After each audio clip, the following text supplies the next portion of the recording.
The U.S. Secretary of Education is calling it an emergency. Budget cuts may force tens of thousands of teachers to be laid off. Negotiate 6, 5, 4, 3. In Cleveland this week, teachers protested, but the school board cut 700 positions. Emotional scenes like this are being played out around the country. When does money precede education of our children? Joining me now, Justin Hans, a teacher in Cleveland who's already found out that he won't have a job next year. Great to see you, Justin. Sorry to hear that news. When did you find out? I found out on Tuesday night at the school board meeting that you just showed footage from. Wow. Any chance that the school board will negotiate on these cuts? Well, right now the school board and the teachers union, which I'm a part of course, is in negotiations. Our contract does expire in June.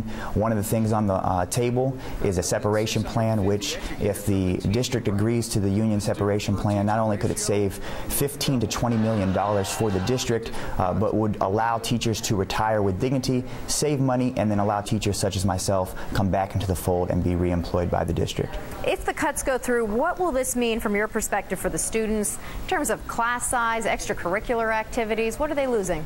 Well, first, straight from the mouths of the administrators themselves, from the CEO, Dr. Eugene Sanders, he said a best estimate would be 40 to 1. Some say 45 to 1. Who knows? It could be 50 to 1.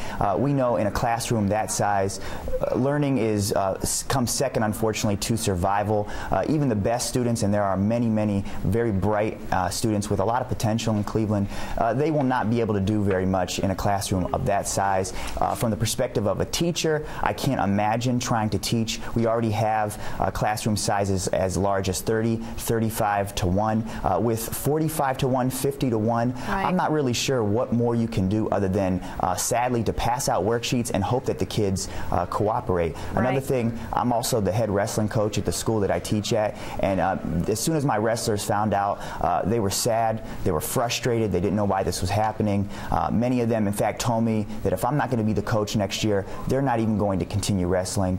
So extracurriculars will be affected across the board. But most importantly, the academic future of these children is going to be put at jeopardy. And when we talk about institutions being too big to fail, I can't think of an institution that's too large to fail except for our public education system. Right. If anyone needs an injection of federal money right now, it would certainly be our school teachers, our public schools. And Justin, yes. I apologize. I have to cut you off. We've got to go to the president, but we wish you the best of luck on all of this, and thank you for laying out the story for us.